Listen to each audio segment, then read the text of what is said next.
And he knew it. He was wise. He said, well, render to Caesar what is Caesar's, render to God what is God. They couldn't argue with that.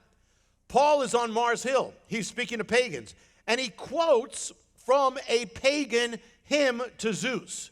Now, somebody said, well, you should know. Paul knew what he was doing. Paul was aware of the world. He was aware of the pagans. He knew their culture. He knew their writings. And he used it for the gospel to turn it from that to God to a pagan audience. Paul, he's being arrested. He's being thrown in prison. And what does he say? He says, excuse me, but just a question. Is it lawful to do this to a Roman citizen? He was wise. He didn't agree with Rome, but he knew Roman law and he applied it for the gospel. Paul at one point says, I appeal to Caesar. Not that he's interested in his case, but he wants to go to Rome. He used Roman law. He knew it. Be wise as serpents, but be as innocent or gentle as doves. Some of your translations might say gentle, innocent. Some say blameless, and some say harmless. I wouldn't say harmless is the best translation. The Greek word here is akeraios, which means unmixed or pure.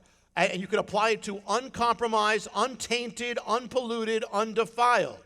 Be wise as serpents, but be as pure as doves. The challenge is to be both. It's easier to be one or the other. You know, it could be like a serpent or it could be like a dove, but the challenge is to be both. See, you deal with things that aren't right. You deal with and it's easy to become tainted by it or cynical. You can get cynical. You say, I'm shrewd, I'm wise to this guy, but you see the worst in everything or worldly or tainted. But that's not God either. You can be suspicious of everybody. That's not God either. The key is be cautious with evil, but be innocent in your heart, childlike to God. Don't let your innocence compromise your wisdom. And don't let your wisdom compromise your purity. Or put another way, don't let your goodness make you gullible or foolish. But don't let your shrewdness or caution taint your goodness. If you let it touch your heart, you're going to be jaded.